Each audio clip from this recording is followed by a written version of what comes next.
यहां पर पोटेंशियोमीटर का एक एप्लीकेशन है कि पोटेंशियोमीटर से दो सेल के ईएमएफ को कंपेयर कैसे किया जाए। तो ये सर्किट तो बेसिक कॉमन सर्किट है जो पिछला हमने देखा था, ए से बी तक का टोटल लेंथ। उसके बाद यहां से यहां तक RH वेरिएबल रेजिस्टेंस की सर्किट के लिए, ई ईएमएफ ऑफ द सेल जो हमने कनेक्ट किया है वो। फिर हमने इसके ए पॉइंट से जो कि हायर पोटेंशियल पर है और ये बी पॉइंट जो कि लोअर पोटेंशियल पर है, हमने इसके हायर पोटेंशियल पे एक सेल E1 और दूसरा सेल आपके पास में E2 दोनों को कनेक्ट किया है। एक सेल E1 दूसरा सेल E2 दोनों को कनेक्ट किया है। और दोनों को कनेक्ट करते वक्त देखो एक बात ध्यान रखिए, E1 का कनेक्शन जब सर्किट में करना हो तो K1, E2 का कनेक्शन जब सर्किट में करना हो तो K2 की यूज करेंगे हम। और ये वायर का ये वाला जो वायर है इसका एक पार्ट गैल्वेनोमीटर से और गैल्वेनोमीटर का जो नेक्स्ट पार्ट है वो यहां से अटैच किया गया है, जोकी से अटैच किया गया है। तो देखो RH मतलब क्या, RH मतलब रियोस्टेट, और रियोस्टेट का मतलब क्या, वेरिएबल रेजिस्टेंस। मतलब सर्किट में जब हम चाहते हैं कि रेजिस्टेंस बढ़ जाए और हम चाहते हैं जब रेजिस्टेंस कम हो जाए तो वो किससे किया जा सकता है, वो RH से किया जा सकता है। अच्छा, A से B तक का लेंथ कितना, कैपिटल L, और A से B तक वायर का रेजिस्टेंस कितना, तो कैपिटल R। तो यहां से यहां तक का रेजिस्टेंस कैपिटल R, यहां से यहां तक का लेंथ कैपिटल L अवेलेबल है। ये प्लस है ये माइनस है, बराबर है। अब कनेक्शन प्लस E1 ये E2 आपके पास में। तो हम क्या करेंगे, हम पहले इसके प्रिंसिपल को जानते हैं कि potential drop per unit length remains constant, ऐसा आप और हम जानते हैं, जो कि पोटेंशियोमीटर का वर्किंग प्रिंसिपल है।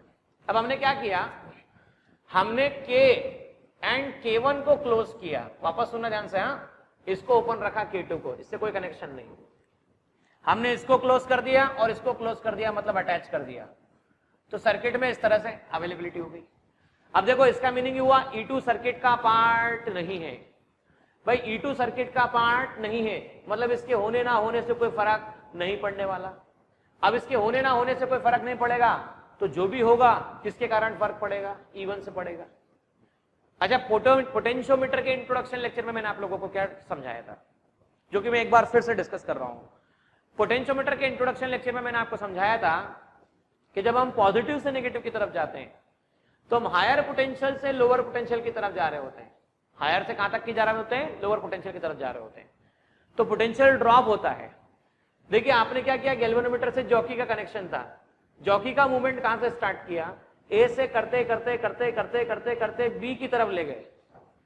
बीच में कोई पॉइंट सी मिला L1 लेंथ पर, जहां पर गैल्वेनोमीटर में कोई भी डिफ्लेक्शन नहीं मिला, मतलब कोई करंट नहीं मिला।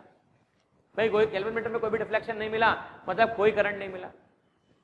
और यही वो पॉइंट है जिसे हम नल पॉइंट कहते हैं, नल NULL, बैलेंस पॉइंट कहते हैं। वो पॉइंट कहते हैं जब गैल्वेनोमीटर का करंट जीरो हो जाता है। तो इस समय potential difference across A to C directly proportional to length L1, और यही किसके डायरेक्टली प्रोपोर्शनल होगा, E1 के। तो E1 इक्वल टू हम लिख सकते हैं KL1, यहां से यहां तक लिखा जा सकता है। Suppose equation number first. अब हमने क्या किया, हमने K को कनेक्ट किया था, K1 को कनेक्ट किया था। अब हम क्या करेंगे, हम सेल जो E2 कनेक्ट था, यहां से K2 कनेक्ट था, अब हम क्या करेंगे, हम इस वाले सर्किट को कनेक्ट करेंगे। मतलब now K and K2 both are closed, दोनों को क्लोज कर दिया जाए। तो जब K और K2 को क्लोज किया गया तो देखो इस बार सर्किट में ऊपर वाले का कोई रोल नहीं है, ऊपर वाले का कोई रोल नहीं, तो इसको हमने हटा दिया। अब जो भी रोल है वो किसका है, जो भी रोल है वो E2 का है। अब हमने वापस से गैल्वेनोमीटर के साथ क्या किया, हमने गैल्वेनोमीटर से जो जॉकी अटैच था इस पॉइंट पर, उसको A से लेकर इधर की तरफ मूव करवाना शुरू किया। देखिए वापस आप कहां से कहां गए, वापस सुनिएगा ध्यान से, आप कहां से कहां गए भाई, आप A से B की तरफ जा रहे हो। A का किससे कनेक्शन है, पॉजिटिव से कनेक्शन है। A का किससे कनेक्शन है, पॉजिटिव से कनेक्शन है। मतलब आप हायर से लोअर की तरफ जा रहे हो, आप हायर पोटेंशियल से लोअर पोटेंशियल की तरफ जा रहे हो। और आप जैसे जैसे हायर पोटेंशियल से लोअर पोटेंशियल की तरफ जाओगे, पोटेंशियल में डिक्रीमेंट आना शुरू होगा। एक सर्टेन पॉइंट D पर जब लेंथ L2 मिलता है, गैल्वेनोमीटर में अगर कोई करंट नहीं मिलता है मतलब रीडिंग 0 मिलती है। तो हम इस पॉइंट को कौन सा पॉइंट कहते हैं? हम इस पॉइंट को नल पॉइंट कहते हैं, हम इस पॉइंट को बैलेंस पॉइंट कहते हैं, हम इस पॉइंट को कौन सा पॉइंट कहते हैं? नल पॉइंट कहते हैं। इसी पॉइंट को हम कौन सा पॉइंट कहते हैं? हम इसे बैलेंस पॉइंट कहते हैं। इस समय potential difference E2 directly proportional to L2 लिखा जा सकता है, E2 equal to K L2 लिखा जा सकता है। ये आ गया आपके पास equation number second, equation number first. अब आइए रेशो कैसा निकाला जाएगा? E1 by E2 that is equal to K L1 upon K L2, K से K कैंसिल हुआ, तो E1 by E2 equal to लिखा जा सकता है L1 बाय L2।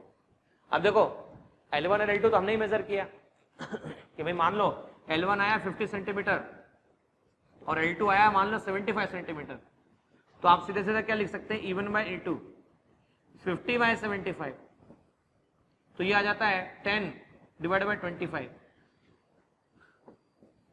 2/3। तो E1 equal to 2/3 times of E2। ऐसा कंपेयर करके आप लेंथ इजीली निकाल सकते हैं। तो इस तरह से हम दो सेल का ईएमएफ आसानी से कंपेयर कर सकते हैं। अच्छा, ये मेथड में हमने क्या देखा? हमने डायरेक्ट यूज किया, लेकिन हम अगली मेथड जो देखेंगे सेल के ईएमएफ को कंपेयर करने की मेथड होगी, लेकिन वो सम एंड डिफरेंस मेथड होगी। मतलब सेल ना डायरेक्ट लेते हुए कॉम्बिनेशन ऐसा सेट करना जिससे कि वैल्यू बढ़ के मिले या कम होके मिले। आगे चल के हम सीखेंगे।